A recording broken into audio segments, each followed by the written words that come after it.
Elevated expressway থেকে হাতিরঝিল নামার পথে খনিকা নামে ঢাকা বিশ্ববিদ্যালয়ের একটি বাস ভয়াবহ দুর্ঘটনার কবলে পড়েছে।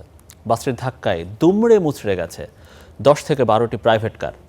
ঘটনায় আহত হয়েছেন গাড়িগুলোতে থাকা যাত্রীরা এবং ঢাকা বিশ্ববিদ্যালয়ের শিক্ষার্থীরাও। প্রত্যক্ষদর্শীরা জানান, ঢাকা বিশ্ববিদ্যালয়ের বাসটি নিয়ন্ত্রণ হারিয়ে সামনে ও তার পাশে থাকা বাসগুলোকে ধাক্কা দেয়। বাসের চালককে আটক করেছে পুলিশ। ক্লোজ সার্কিট ক্যামেরায় সময় তখন বুধবার সকাল 8:10।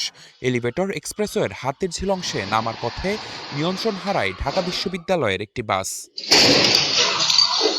এ সময় বাসটির ধাক্কায় সেটির সামনে ও পাশে থাকা অন্তত 12টি প্রাইভেট কার দুমড়ে মুচড়ে যায়। গুরুতর আহত হন গাড়িগুলোর ভেতরে থাকা যাত্রীদের অনেকেই। পরে বাসটি জব্দ করে ট্রাফিক পুলিশ। সাময়িক বন্ধ হয়ে যায় আশপাশের সবকটি রাস্তা। ক্ষতিগ্রস্ত প্রাইভেট কার ও বাসটি সরিয়ে যান চলাচল স্বাভাবিক করে পুলিশ। আটক করা হয় বাস চালককে।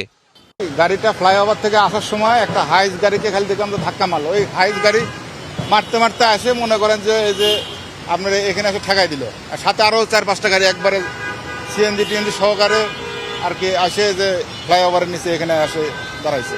গুরুতর আহতদের নেওয়া হয় ঢাকা মেডিকেল সহ বেশ কয়েকটি হাসপাতালে। সে 4-5টা গাড়িকে মেরে তারপর আমাদের গাড়িকে এটার সাথে লাগায়া ওই পিলার পর্যন্ত টেনে নিয়ে গেছে। পিছনের গাড়িটা প্রথম মারলো, মারার পরে আমার গাড়ি মারছে। তারপরে আমার গাড়ি মারার পরে এই পরে আরেকটা গাড়ি মারছে মাইকো। এইবারে 3-4টা গাড়ি মারছে। আমি বুকে ব্যথা হয়েছি আর আমার আপা উনিও বুকে ব্যথা হয়েছে। বাসটির যান্ত্রিক ত্রুটি নাকি চালকের অসাবধানতায় এমন দুর্ঘটনা সেটি খতিয়ে দেখছে পুলিশ। নিবিড় সাহা, স্টার নিউজ, ঢাকা।